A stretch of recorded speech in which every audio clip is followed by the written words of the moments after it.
Hi, I'm Charles Brady here with an intro to everything you need to know for the Salesforce Administrator exam. Following along with the official exam outline that you can get from Salesforce website, we're going to cover the standard and custom objects section today. For those of you who are complete beginners and don't know what an object or a record or a field is, let me give a quick explanation. Think of your instance of Salesforce as a digital filing cabinet. Each folder inside is what Salesforce calls an object. Let's say you have a folder labeled People. That would be the People object. Each piece of paper you put inside that folder will be a record. In this case, each one would represent a single person. Now on each piece of paper, there's bits of information that we want to know about each person, like their name, birth date, height, weight, eye color, hair color, favorite color, and anything else we want to know. These are called fields. This video is going to be fast-paced, but it will cover almost everything you need to know for this section of the exam. I'll point out the things that I don't cover. Now let's get into an actual developer edition of Salesforce. Alright, so here we are in our Salesforce Developer Edition. Up in the top right is our app menu bar. If we click on our service app here, our main service objects will be displayed in our tab bar up top. You can see cases and solutions there, which are our main service objects. If we go to our marketing app, you can see a lot of the same things displayed, but now we have campaigns and leads, which are our main marketing objects. And different people from different departments would use these apps to narrow down what they're looking for. So service people would focus on cases and solutions, and marketing people would focus on campaigns and leads, and they wouldn't want to clutter up their tab bar with superfluous information. If we go back into setup, we will start with creating a custom object. Alright, so let's go ahead and create our new custom object here, and we're just going to give it a label. That's basically the name that we see, and the plural label. If we scroll down here to optional features, we're going to check these checkboxes to allow reporting and some other features.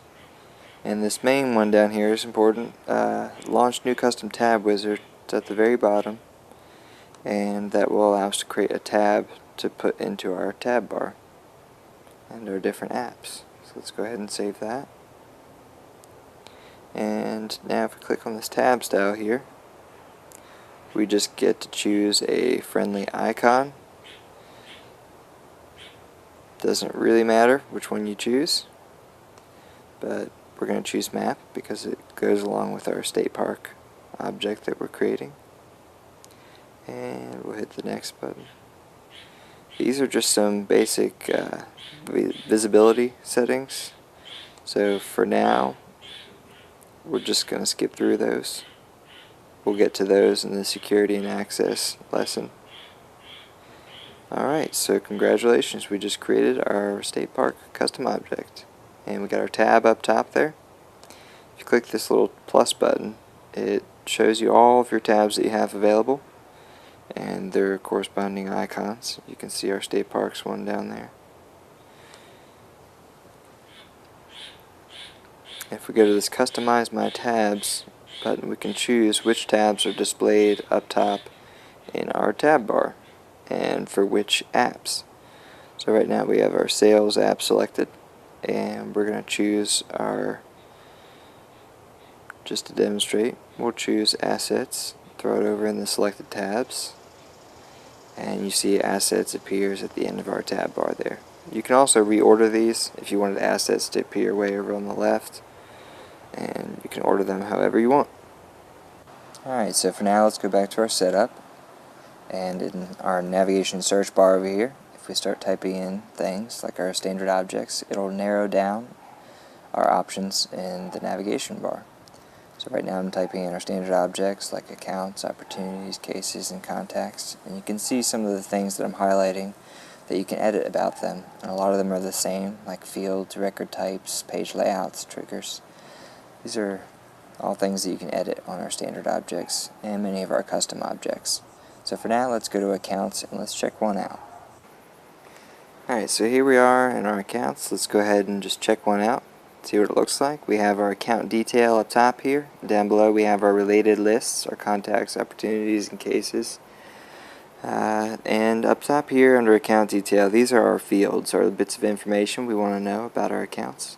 And for this example, we're going to be a landscaping company, and it's going to be simple, so we don't care about those two fields, the SLA expiration date and number and some other ones. So we're going to go to setup, and first we're going to go to record types, and eventually we're going to get to page layouts to get rid of some of those fields we don't care about.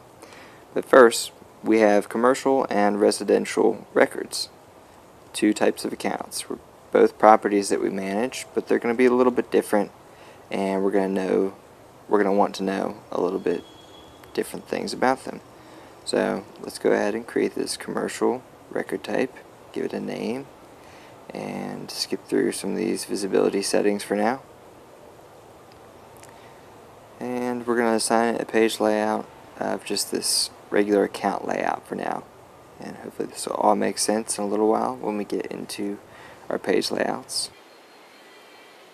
Alright, so we're just going to do the same thing for our residential record types. We're going to check that active box. We're going to enable this for all of our profiles so they can all create residential accounts. And we're also going to make it the default because most of the properties we deal with are residential. We're also going to assign this regular account layout to our residential record types for now. Okay, so we created our residential record type. If we go back down here to record types, you can see both of them at the same time, both our commercial and our residential record types that we created. Okay, so remember when we viewed our account, there was a couple details we didn't care about, and we can edit those and take those away using page layouts down here. And so we're going to edit this regular account layout, and here we are in the page layout editor. These are our fields down here. We can drag them up, the ones we didn't want. For our landscaping company, there's a couple we don't care about right now. You can also command and click using your keyboard, the command button, and drag multiple ones up at the same time. So just go through, find the ones you don't want, command and click, and then drag them all up to the top. You can always get them back later from that box up top. Down here we have our related lists, so our related contacts, opportunities, cases. For the purpose of this example, we're going to simplify it by removing some of these. Just hit the little minus button. And you can always get them back by going up here to related lists, or you can add new ones. Same thing, you just grab them and drag them down. The arrow's got to be green though. Just like that. Alright, so just make sure you hit the save button up top, and when you do this, it'll override any customizations end users have made to their own personal page layouts. Okay, so we just learned how to remove fields, some bits of information we don't care about from our page layouts. Now we need to learn how to add fields back. And as our landscaping company, there's some bits of information that we want to know. So let's go here to our fields under accounts.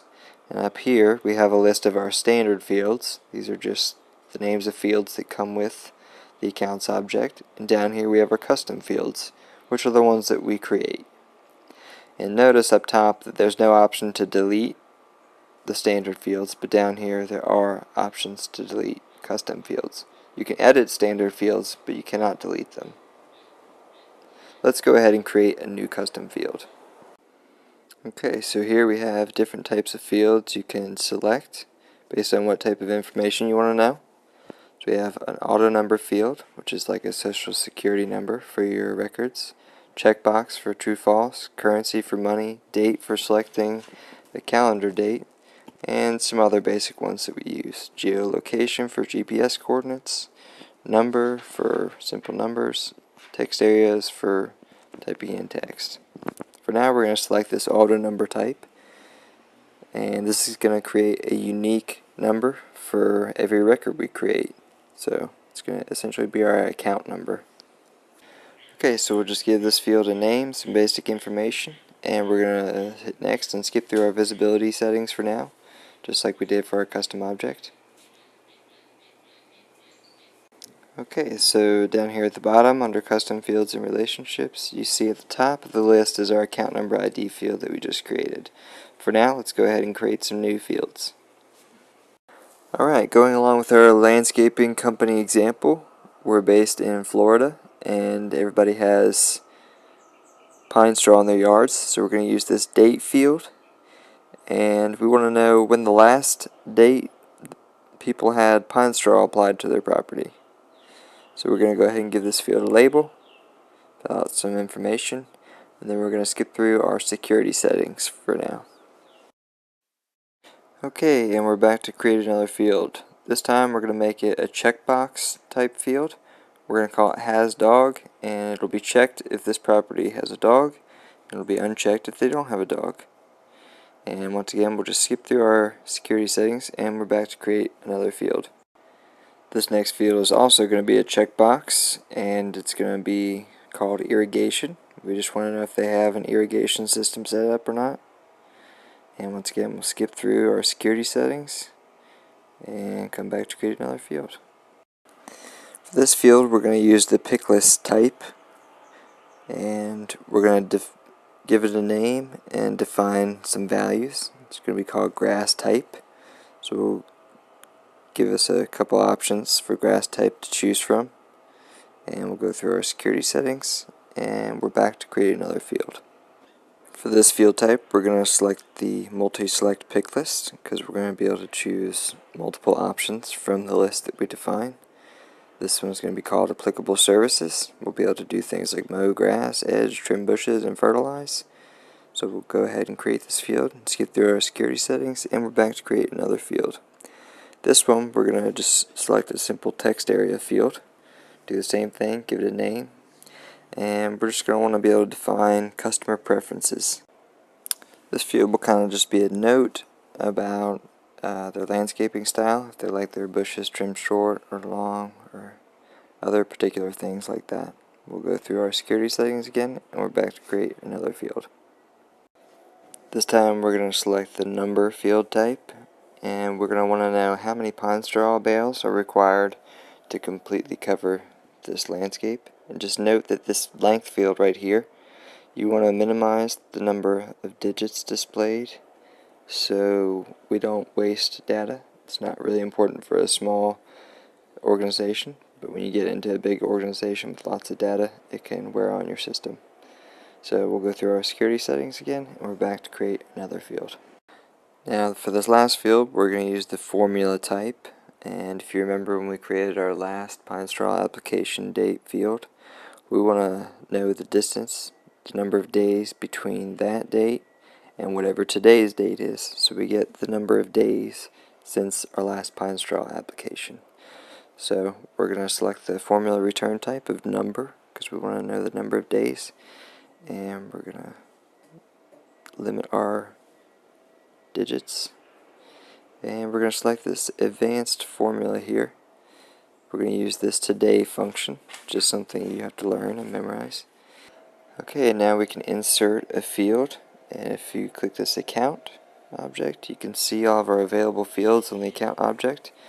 If we scroll down, we can find our last pine straw application date field that we created, and we can insert that right into our formula. And there it is. So we'll just check our syntax using the check syntax button to make sure the computer can read our formula. And now we can go ahead and save this field. So there we have it. We have all of our fields ready.